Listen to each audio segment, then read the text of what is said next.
paper ripping shouldn't sound like a gunshot. But when Officer Derek Hensley tore the thick wax seal off a brown envelope handed to him by a quiet woman in a rusted Honda, he might as well have pulled a trigger. He thought he was dealing with a terrified low-level civilian trying to pull a sovereign citizen stunt. He didn't know the document he just destroyed belonged to the United States Department of Justice. Less than 40 minutes later, 15 armored SUVs would barricade his precinct, and Derek would realize he wasn't the predator anymore. He was the prey. The digital clock on the dashboard of Officer Derek Hensley's cruiser glowed a venomous green 11:42 p.m. The humidity in the greater Philadelphia area had been thick enough to choke on all week, turning the night air into a damp, suffocating blanket. Derek drummed his thick fingers against the steering wheel, his jaw set in a permanent scowl. He hated the night shift. He hated the desolate stretch of Route 9, and most of all, he hated the feeling that his career had stalled out in a district practically forgotten by the city's political elite. Ahead of him, a faded silver Honda Civic drifted slightly over the yellow line before correcting itself. Its passenger side tail light was busted, emitting a harsh, jagged white glare instead of the required crimson. For Derek, it was the perfect excuse. He didn't care about traffic safety. He cared about the power trip. It was the only thing that made the graveyard shift bearable. He flipped the toggle on his console. The light bar atop the cruiser erupted into a blinding frenzy of red and blue, washing the cracked asphalt and the surrounding dead trees in strobing neon. The Honda's brake lights flared immediately. The driver didn't try to run, didn't hesitate, just pulled smoothly onto the gravel shoulder, the tires crunching loudly in the quiet night. Derek shifted his cruiser into park, unclipped his seatbelt, and adjusted the heavy leather gun belt sitting on his hips. He took his time stepping out, letting the anxiety cook inside the suspect's vehicle. It was a classic intimidation tactic. He walked with a heavy, deliberate swagger, his hand resting casually on the butt of his service weapon, his flashlight held high and pointed directly at the driver's side mirror to blind whoever was inside. When he reached the window, it was already rolled down. Derek shone his high-powered maglite straight into the driver's face, expecting the usual reaction, squinting, raised hands, nervous, stammering. Instead, he met a gaze as cold and unyielding as polished obsidian. The woman behind the wheel was black, appearing to be in her late 30s.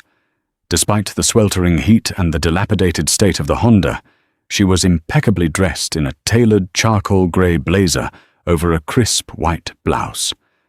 Not a single bead of sweat marred her forehead. Her posture was rigidly straight, her hands resting at 10 and 2 on the steering wheel, completely devoid of tremors. License registration and proof of insurance. Derek barked his voice, laced with the heavy abrasive tone he reserved for people he deemed beneath him. You are swerving back there, and your tail light is out. The woman did not blink against the glare of the flashlight. I wasn't swerving, officer, she said. Her voice was low, modulated, and terrifyingly calm. It wasn't the defensive tone of someone caught in a lie. It was the factual correction of someone who knew exactly what they were doing. And my taillight was broken while the vehicle was parked outside a municipal building 3 hours ago. I have a report filed. I didn't ask for your life story. Derek snapped, stepping closer, his massive frame looming over the door. I asked for your documents. Hand them over. Now. Slowly, deliberately, the woman moved her right hand. She didn't reach for the glove box or her purse. Instead, she reached into the inside pocket of her blazer. Derek's muscles tensed, his hand instinctively gripping his holster. Keep your hands where I can see them, he yelled. She paused, looking at him with an expression that bordered on pity. Then, using only her thumb and index finger, she extracted a heavy brown, legal-sized envelope. She held it out the window. Derek snatched it from her grasp. He shined his light on it. It wasn't a registration card. It wasn't an insurance slip. It was a thick envelope made of high-grade parchment paper. Across the front, stamped in bold blood-red ink, were the words, United States Department of Justice, sealed by order of the Federal Court. Do not open or tamper under penalty of 18 U.S.C. Section 1519. The back of the envelope was sealed with heavy crimson wax, stamped with a Federal Eagle crest. Derek let out a harsh, barking laugh. He looked back at the woman, a sneer twisting his features. "What is this garbage? You one of those sovereign citizen nuts? You think handing me a fake piece of paper with some fancy red wax on it gets you out of a ticket?" "Officer," the woman said, her voice dropping an octave, carrying a sudden crushing weight. "I strongly advise you to read the exterior of that document very carefully. I am not required to provide standard civilian documentation, and you are not authorized to open that envelope. Return it to me, step back to your vehicle, and call your precinct captain." "You don't give me orders," Derek hissed, his face flushing dark red. The sheer audacity of this woman, sitting in a junk car giving him commands, made his blood boil. He was the law out here. "I'm going to ask you one last time for your driver's license, or I'm pulling you out of this car and putting you in cuffs." "That envelope is my identification, and it is my authorization," she replied softly. "Do not break that seal." The warning only fueled Derek's ego. In a brazen display of defiance and anger, he dug his thick thumb under the wax seal. "Let's see what kind of sovereign citizen manifesto you've got in here," he mocked, with a loud, sickening "Re-P." Derek tore the heavy paper, snapping the wax seal in half and ripping the envelope open. He pulled out a thick stack of documents, completely ignoring the fact that they were printed on watermarked federal paper.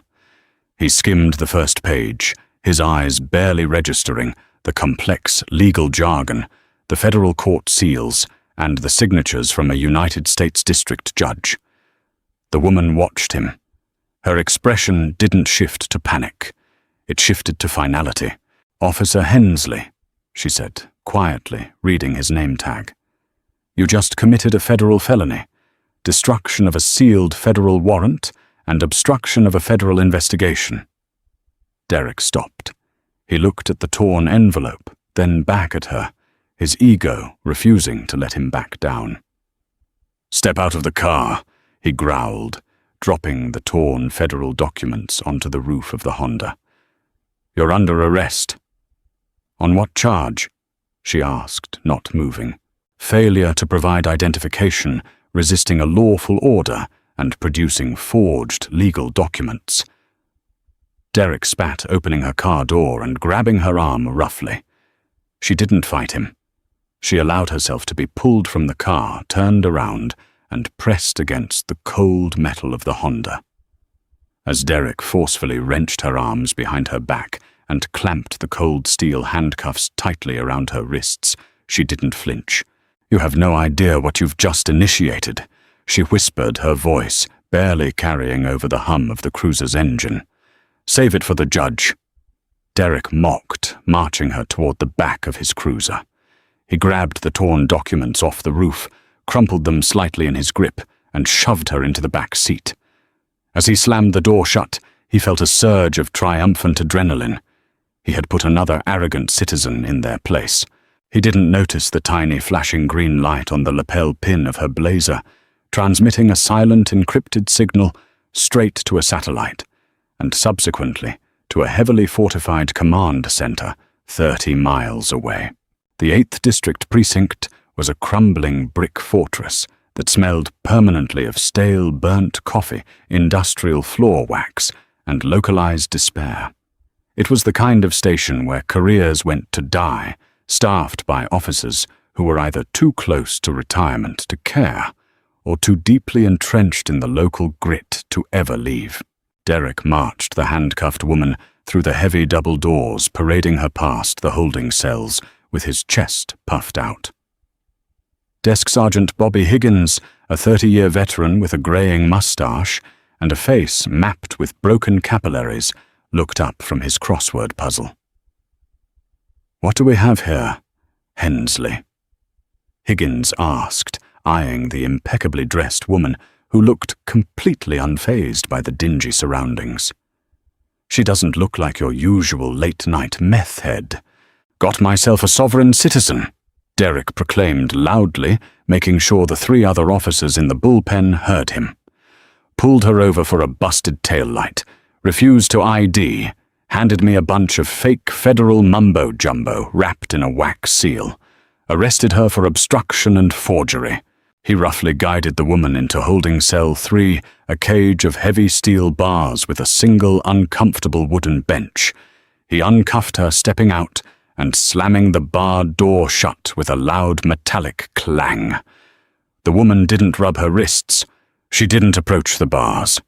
She simply walked to the center of the bench, sat down, crossed her legs, and stared directly at the analog clock mounted on the far wall. The time read 12:15 a.m. Derek swaggered over to Higgins's desk and tossed the torn, slightly crumpled envelope and the stack of papers onto the worn wood. "Check out this prop. Sealed federal warrant. These people are getting creative." Higgins picked up the torn envelope. His thick fingers ran over the heavy parchment. He frowned. He had handled a lot of fake IDs and forged documents in his 3 decades on the force. They were usually printed on cheap printer paper, full of spelling errors and ridiculous pseudo-legal phrasing. This paper felt different. It had weight. It had texture. Higgins held the torn flap up to the harsh fluorescent light above his desk. His blood ran instantly cold. Embedded deep within the fibers of the paper was a flawless, intricate watermark of the United States Department of Justice seal. Hensley. Higgins said, his voice losing its casual drawl. "Where exactly did she get this?" "I told you she pulled it out of her jacket. Handed it to me like it was the Holy Grail." Derek laughed, walking over to the coffee machine to pour himself a cup of the black sludge. "I ripped it open right in front of her." Higgins felt a bead of sweat form at his hairline. He carefully extracted the top document from the torn envelope. The heavy black ink at the top read, "United States District Court, Eastern District of Pennsylvania. Warrant for search, seizure, and arrest." He scanned down the page. The target of the warrant wasn't a drug den or a mafia hideout. The target listed was the 8th District Precinct, Oakmont County Sheriff's Department.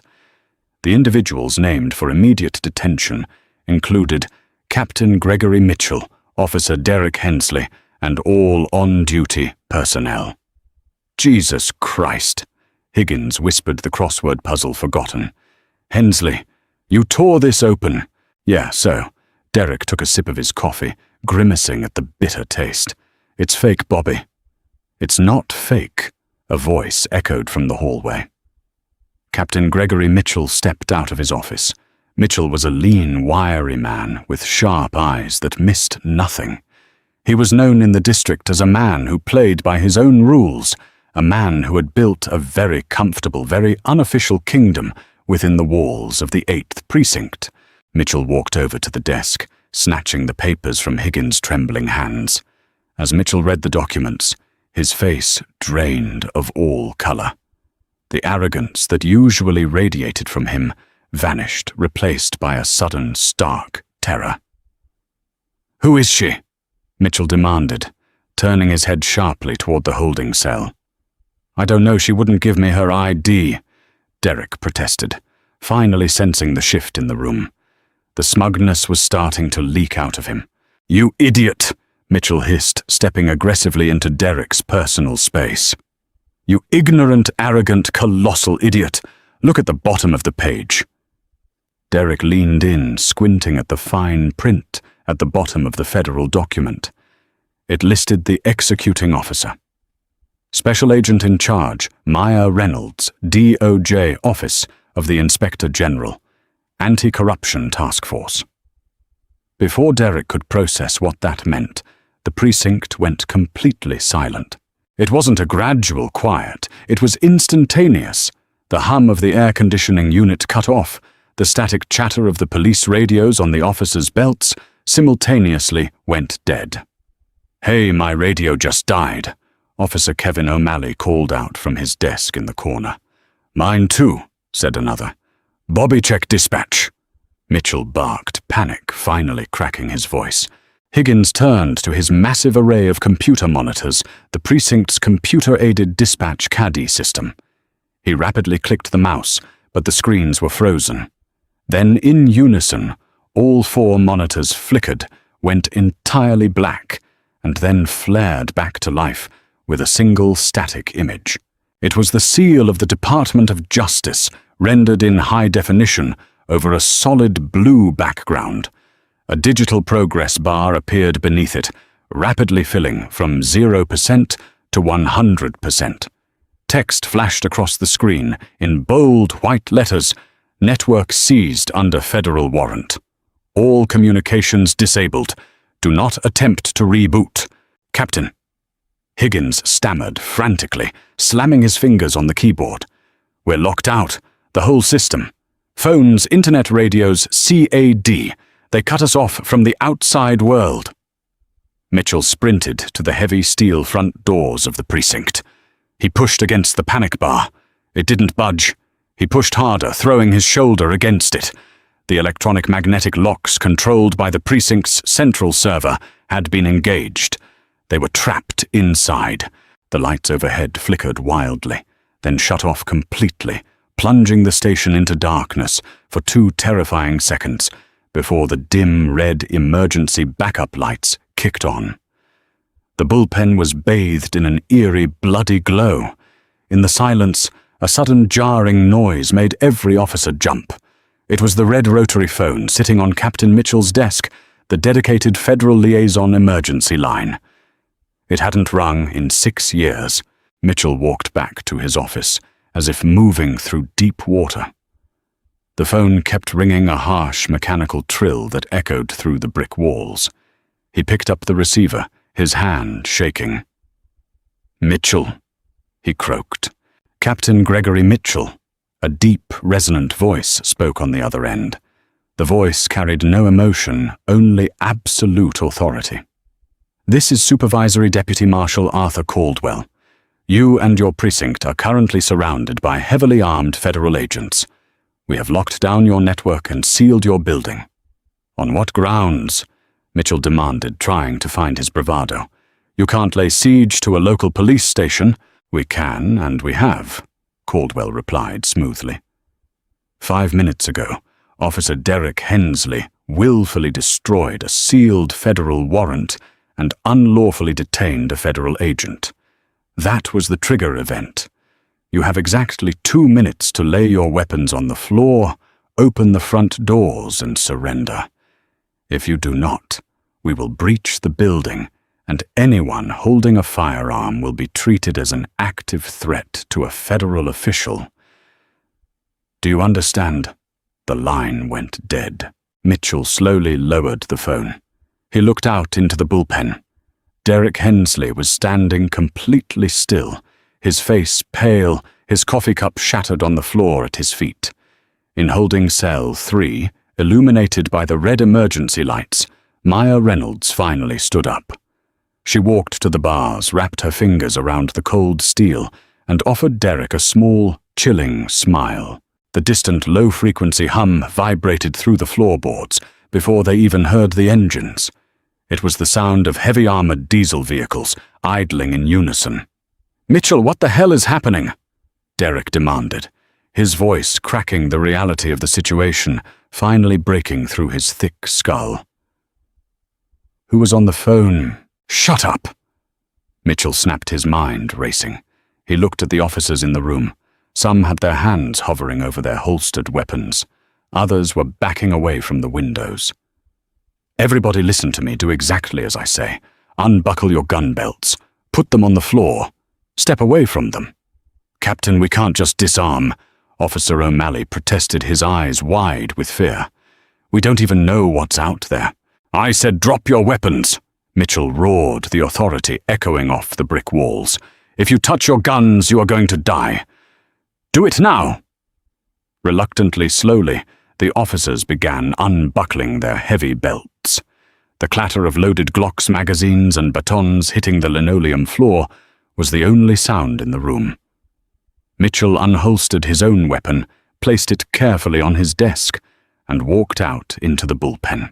Outside, the heavy thud of boots hitting the pavement could be heard, followed by the metallic clack of high-powered rifles being racked. Bright, piercing white lights suddenly flooded through the high-barred windows of the precinct, entirely overpowering the dim red emergency lights inside. "Captain, the doors are electronically locked." Higgins pointed out his hands, raised in the air as if the people outside could already see him. "I can't open them." "They'll open them," Mitchell muttered darkly. He was right. A sudden, deafening boom shook the very foundation of the building. The heavy steel double doors at the front entrance buckled inward violently. A second boom followed instantly, ripping the magnetic locks right off the door frames. The doors flew open, crashing against the brick walls. Through the cloud of plaster dust and the blinding glare of tactical lights they poured in. They were not local SWAT. They moved with a terrifying synchronized precision that only came from elite federal training. Men and women clad in heavy olive-drab tactical gear, Kevlar helmets, and ballistic plates. Emblazoned across their chests and backs in bold yellow letters were the words, U.S. Marshals. There were at least 20 of them flooding the small lobby, and the bullpen M4 carbines raised and leveled at every officer in the room. Red laser sights danced across Mitchell's chest, across Higgins's face, and settled directly onto the center of Derek Hensley's forehead. "Hands in the air. Interlock your fingers behind your heads. Do it now." A voice boomed over a megaphone. Every cop in the room complied instantly. Dropping to their knees, fingers laced tightly behind their heads. Through the wall of armed marshals stepped a massive figure. Supervisory Deputy Marshal Arthur Caldwell was a man who looked like he had been carved out of granite. He wore a heavy tactical vest over a suit shirt, a gold badge hanging heavily from a chain around his neck. His eyes swept the room, cataloguing everything in a fraction of a second, before settling on the torn documents sitting on Higgins's desk. Caldwell walked forward with slow, deliberate steps. The room was dead silent, save for the heavy breathing of the terrified police officers. Caldwell reached the desk, pulled a pair of black nitrile gloves from his pocket, and snapped them onto his massive hands. Carefully, reverently, he picked up the torn, wax-sealed envelope and the crumpled federal warrant. He held them up. "Who?" Caldwell asked, his voice, a low, dangerous rumble that commanded the entire room. "Destroyed this document." Nobody spoke. Mitchell kept his eyes fixed on the floor. "I won't ask twice," Caldwell warned, sliding the torn pieces into a clear plastic evidence bag. Maya Reynolds's voice cut through the silence like a scalpel. It was Officer Derek Hensley Marshall Caldwell. "He's the one kneeling by the coffee machine." Caldwell's gaze snapped to Derek. The red laser sights from 3 different rifles immediately centered on Derek's chest. Derek swallowed hard, his throat dry. "Listen to me." Derek stammered, the words tumbling out of his mouth in a desperate rush. She wouldn't ID herself. She handed me this thick envelope with red wax on it. In the middle of the night, people hand us fake sovereign citizen papers all the time to get out of tickets. I didn't know it was real. It was a mistake. Caldwell took 3 heavy steps toward Derek, towering over the kneeling officer. "A mistake," Caldwell repeated softly. "Officer Hensley, you executed a traffic stop on a vehicle that was deliberately planted in your patrol sector. You were handed a document sealed by a federal judge. Instead of following protocol, Your arrogance led you to destroy federal property and unlawfully arrest an undercover federal agent. But here is the most important part, Officer Hensley. Caldwell leaned down his face, inches from Derek's sweating forehead. We didn't come here tonight because you tore up a piece of paper. We came here because you, Captain Mitchell, and half the officers in this building have been running an extortion racket on Route 9 for the last 4 years. Shaking down commercial truckers, falsifying evidence, and laundering the money through a shell company in Delaware. Derek's eyes widened in sheer panic.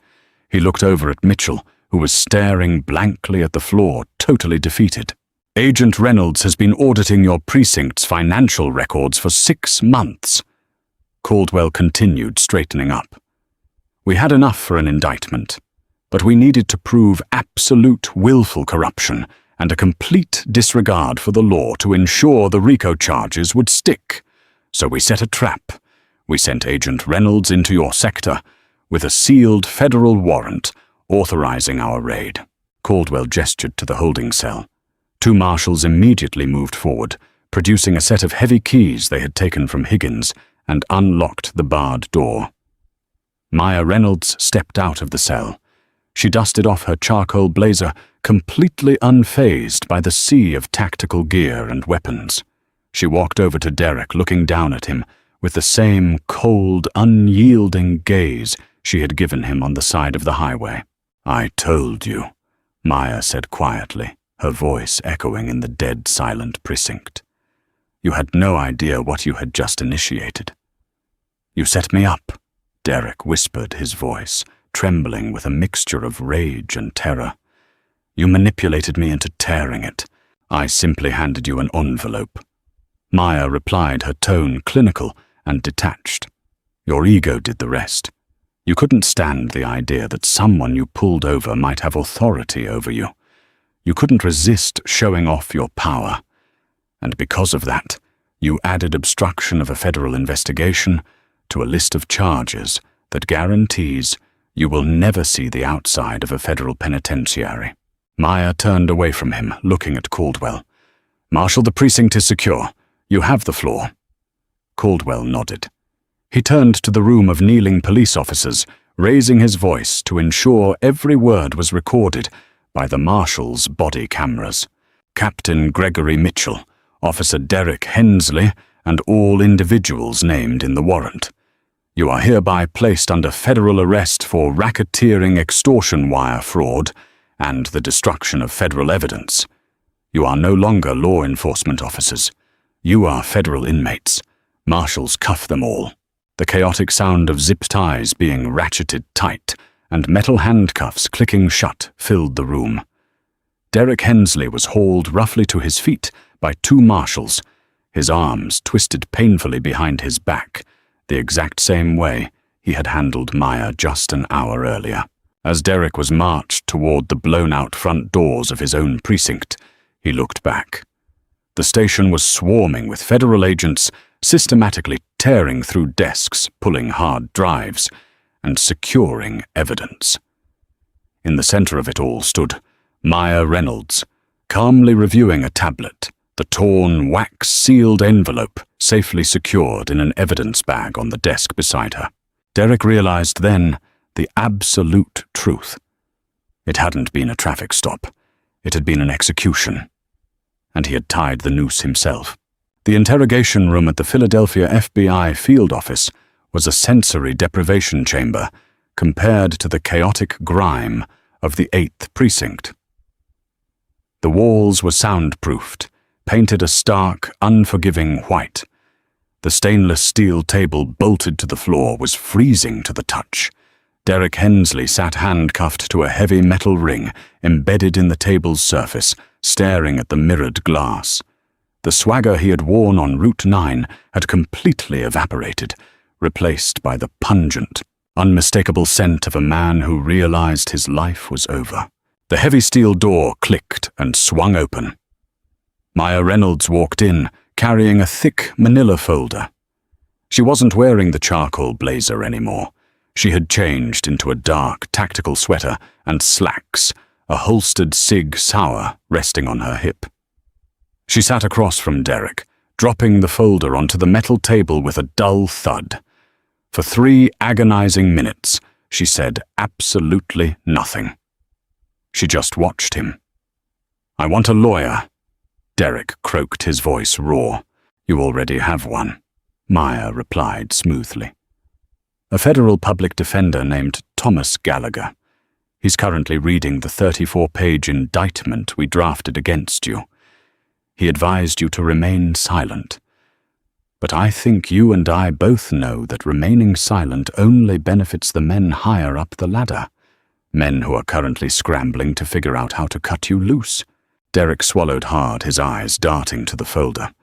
"I didn't know about any racket. I just wrote tickets. Mitchell told me where to patrol." Maya opened the folder. She slid an 8x10 glossy photograph across the table. It showed Derek out of uniform, standing in the shadowy loading bay of a warehouse in South Philly. He was accepting a thick brown paper bag from a man in a greasy mechanic's jacket. "April 14th, you accepted $12,000 in cash from a driver employed by Keystone Logistics." Maya said her tone conversational, but razor-sharp. "A week later, you deposited $4,000 into your personal checking account. The other $8,000 went into a shell company registered in Delaware, managed by Captain Mitchell's brother-in-law." Derek's breath hitched. He stared at the photograph, his mind desperately spinning for an alibi that didn't exist. "We have the bank records, Derek. We have the wiretaps," Maya continued, leaning forward. "We have dashboard camera footage of you routinely pulling over commercial freight trucks, disabling your body camera, and conducting illegal searches until the drivers agreed to pay civil forfeiture fees on the spot to avoid having their cargo impounded. Mitchell made us do it." Derek whispered, the betrayal spilling out of him. "He said if we didn't play ball, he'd have us transferred to the worst beats in the city, put us in the crosshairs of the local gangs without backup. Captain Mitchell is currently sitting in a room exactly like this one 3 doors down," Maya said, tapping her finger on the metal table. "Supervisory Marshal Caldwell is speaking with him. But here is the problem, Derek. Mitchell isn't talking. He is terrified. And he isn't terrified of us." Derek looked up, a genuine flicker of fear in his eyes. "Your captain is a greedy man, but he isn't a mastermind," Maya said softly. "A precinct captain doesn't have the political cover to run a multi-million-dollar extortion ring on a major interstate highway for 4 years without someone at the courthouse looking the other way. Mitchell is kicking money up, and whoever he's kicking it to is the person who will ensure Mitchell has a fatal accident before he ever sees a trial." Derek began to shake. If I tell you who it is, they'll kill me too." "If you don't tell me," Maya replied, her eyes narrowing, "I will personally ensure you are placed in the general population of the United States Penitentiary in Lewisburg, wearing a jacket that labels you a dirty cop who stole from the cartel's transport lines. You won't last a week." Derek stared at her, realizing she wasn't bluffing. She was offering him a lifeline, but it was wrapped in barbed wire. "It wasn't just cash," Derek confessed, his voice breaking. "Mitchell, he kept an insurance policy. He knew the guy at the top would eventually burn him. He kept a ledger. He hid it." "Where?" Maya demanded. "I don't know the exact location," Derek pleaded, tears welling in his eyes. "But Higgins does, the desk sergeant. Higgins was the bag man. He made the deposits. He knows where the ledger is." Maya closed the folder, her face an unreadable mask. "If you're lying to me, Derek tearing up that warrant will be the least of your problems." At the 8th District Precinct, the chaotic aftermath of the raid had settled into a meticulous surgical dismantling of the building.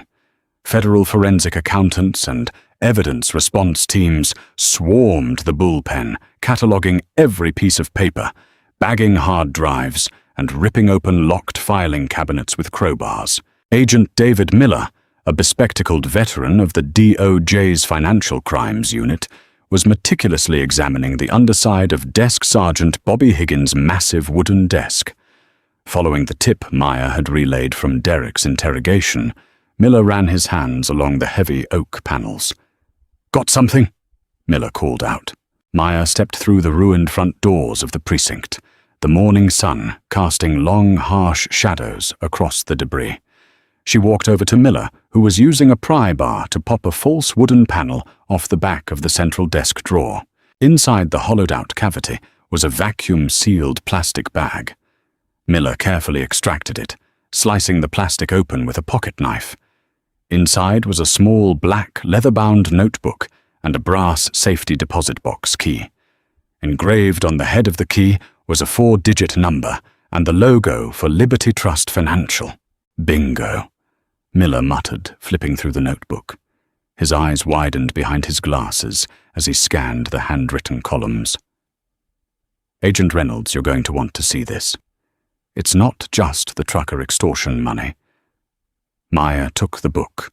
The pages were filled with dates, badge numbers, and monetary figures.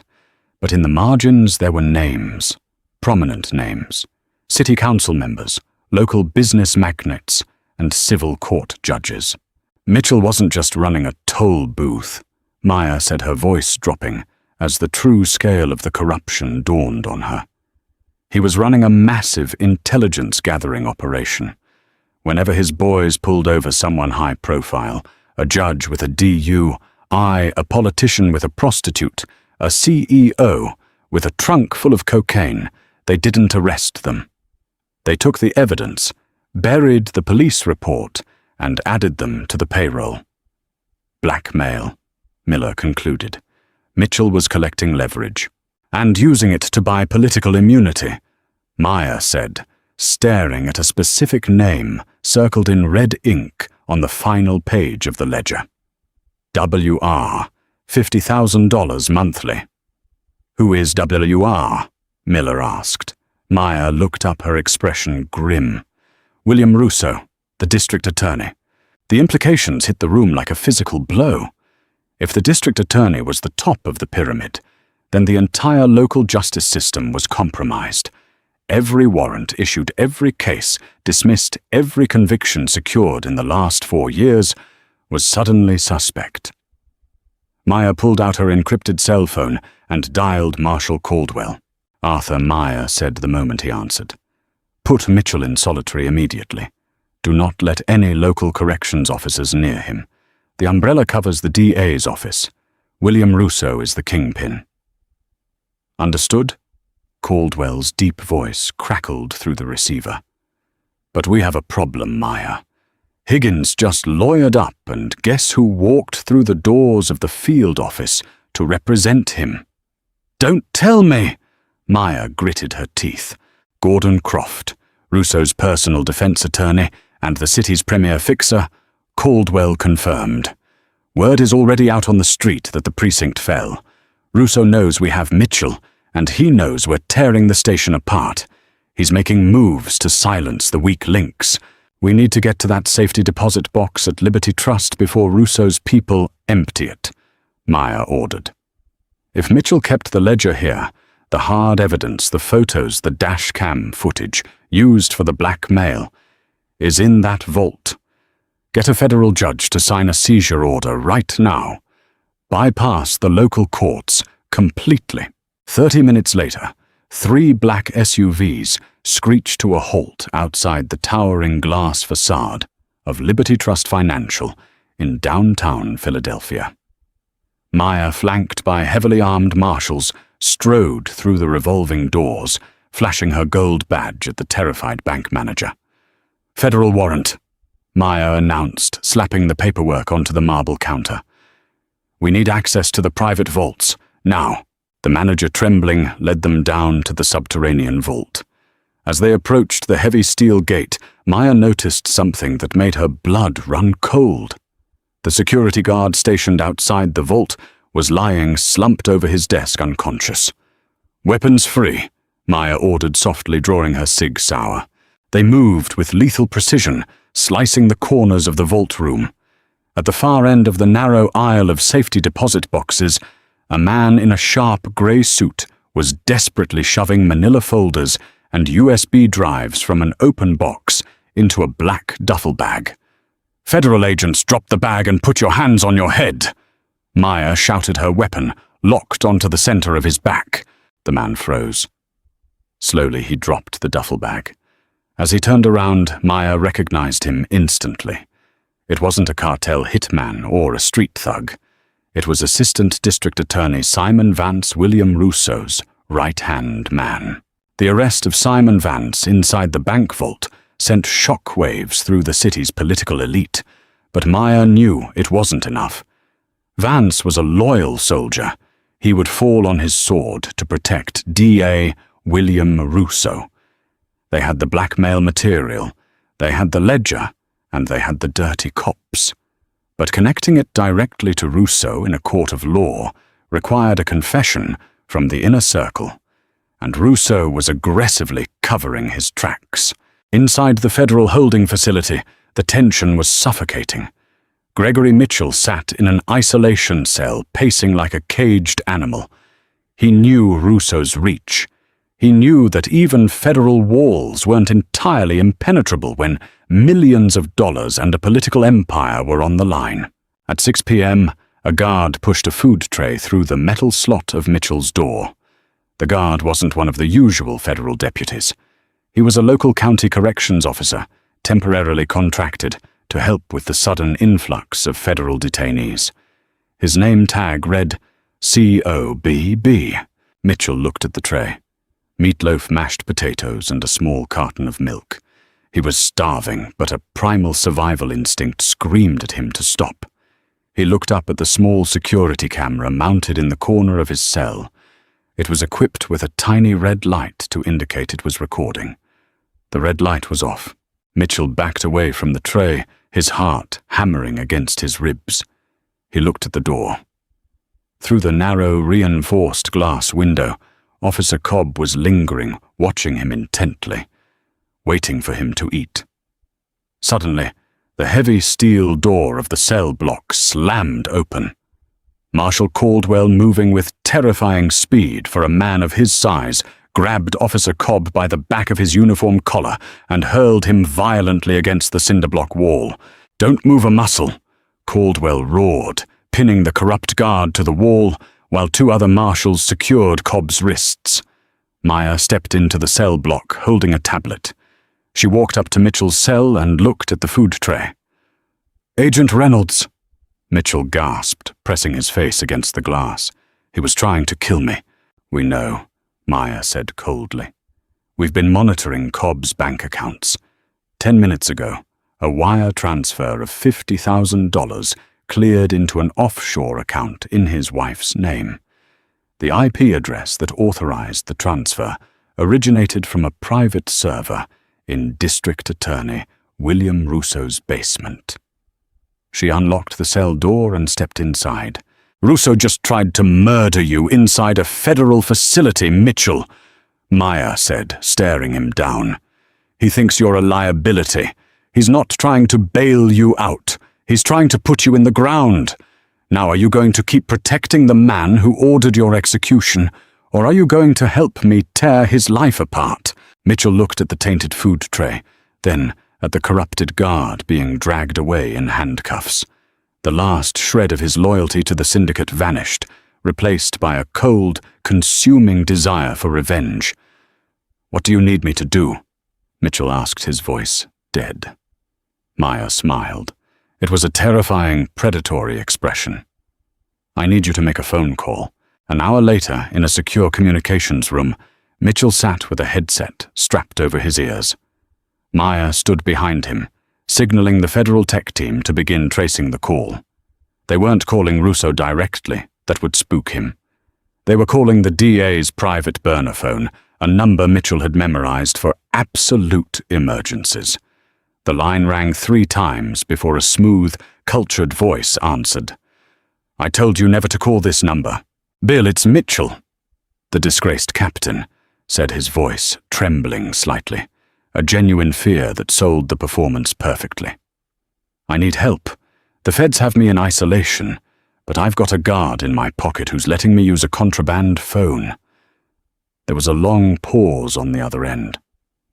"Mitchell, I heard you were compromised. I heard you lost the ledger."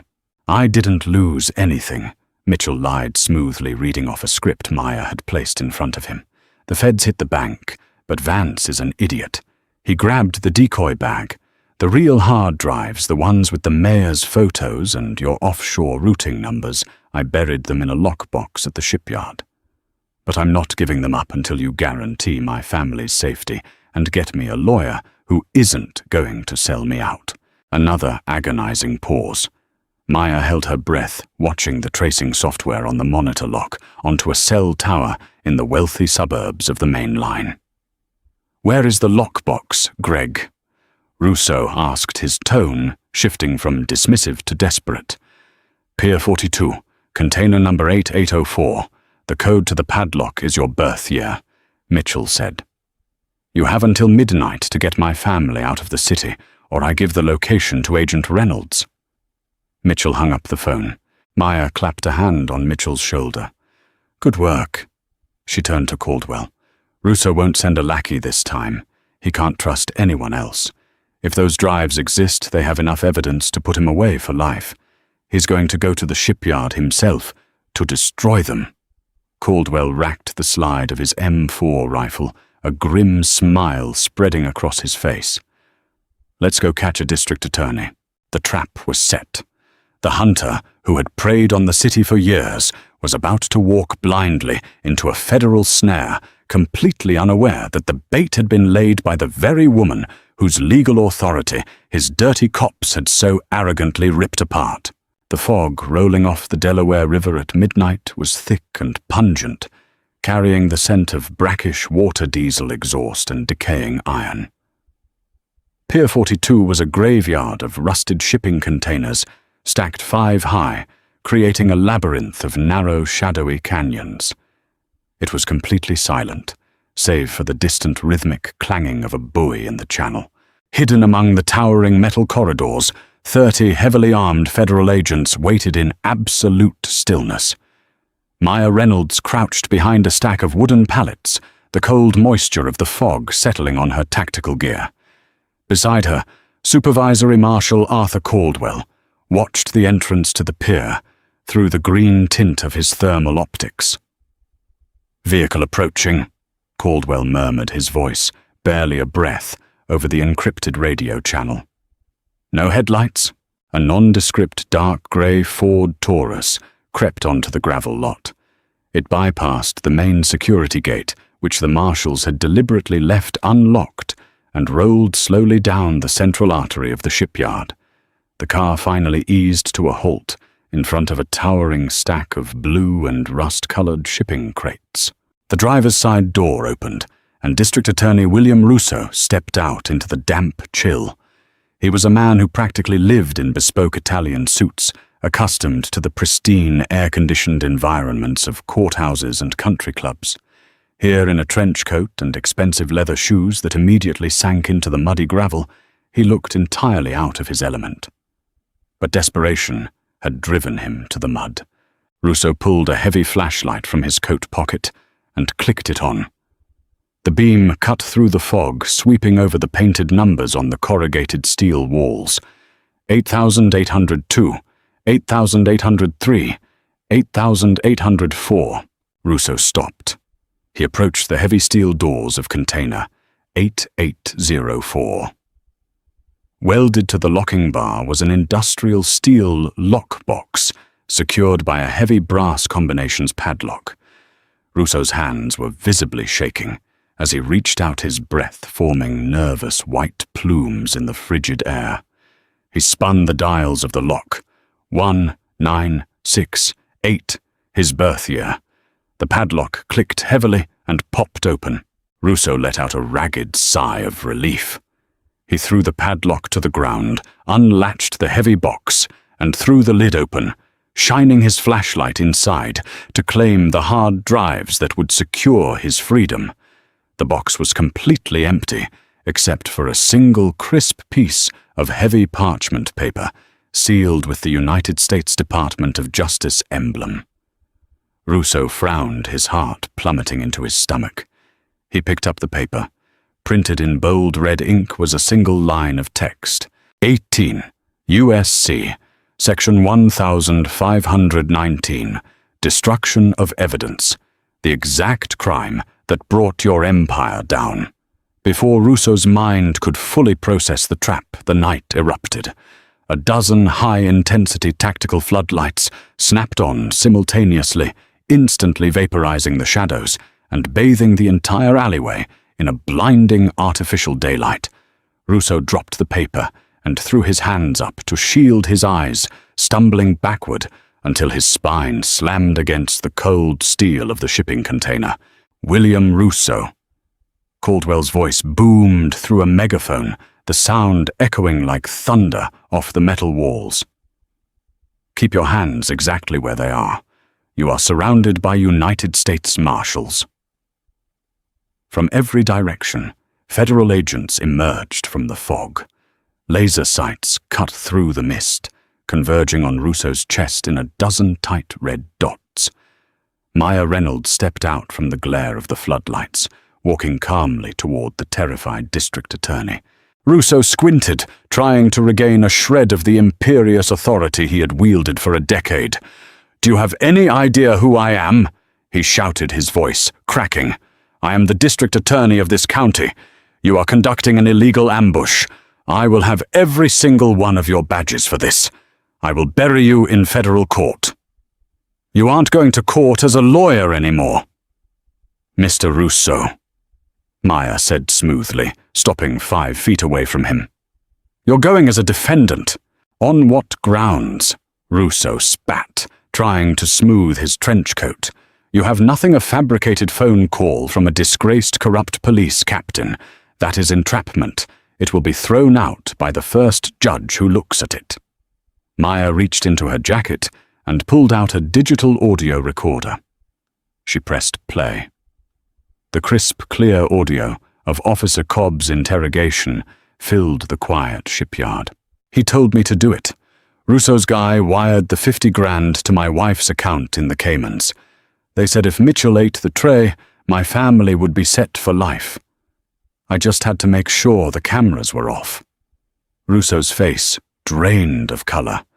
The arrogant sneer vanished, replaced by the hollow, sunken look of a man watching his own execution.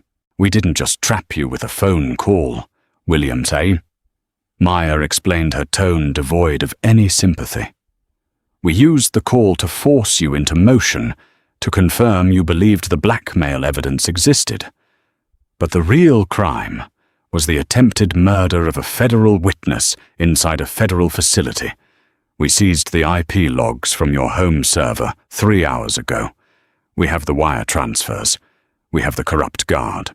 Russo stared at her, his chest heaving. The realization that he had been completely outmaneuvered paralyzed him. He looked around at the wall of tactical gear, the relentless glare of the lights, and the unwavering cold eyes of Agent Reynolds.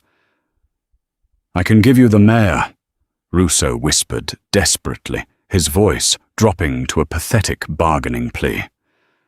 "I can give you 3 state senators. I have records. I have offshore accounts they used. Give me immunity, and I'll hand you the entire state. The Department of Justice does not cut deals with the cartel boss to catch the street dealers," Maya replied coldly. "Marshal Caldwell, take this man into custody." 2 marshals stepped forward, violently spinning the district attorney around and slamming him face first into the rusted side of the shipping container. The sharp metallic click of the handcuffs echoing in the damp night was the sound of a political dynasty shattering into 1,000,000 irreparable pieces. Across the city, in the deepest, darkest sub-basement of the Federal Detention Center, Officer Derek Hensley sat alone in his stark white cell. He lay on his thin mattress, staring at the concrete ceiling. The distant rumble of cell doors opening and closing echoed down the block. Suddenly, A guard walked past his cell carrying a portable radio. The local news broadcast was playing through the tinny speaker, breaking news out of downtown Philadelphia. In an unprecedented sweep, District Attorney William Russo has been arrested by federal marshals in a midnight raid at the Delaware River waterfront. This comes mere hours after the stunning federal takeover of the 8th District Precinct. DOJ spokespersons indicate a massive RICO indictment has been unsealed. Derek sat up slowly, his hands trembling. The scope of the devastation finally sank in. A multi-million-dollar extortion ring, a network of blackmail involving the city's highest officials, a corrupt empire that had operated flawlessly in the shadows for nearly a decade. And it had all been completely destroyed, violently unraveled in a single night for one incredibly stupid reason. Because Derek Hensley had to prove he was the biggest man on a dark stretch of Route 9. Because his ego couldn't handle a quiet woman in a rusted Honda telling him no. Derek buried his face in his hands, the cold reality of a 30-year federal sentence, crushing the remaining breath from his lungs. In the quiet darkness of his cell, the only sound he could hear echoing in his mind was the sharp, sickening sound of thick paper tearing in half.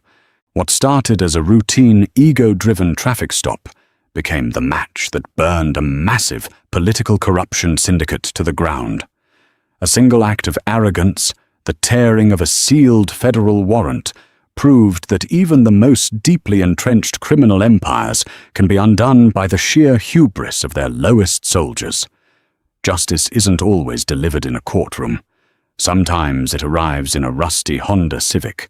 If you were captivated by this intense, real-life tale of corruption, betrayal, and the ultimate federal takedown, please hit that like button. Share this story with your friends who love true crime drama. And don't forget to subscribe to the channel for more incredible deep dive narratives. Stay vigilant, and we'll see you in the next video.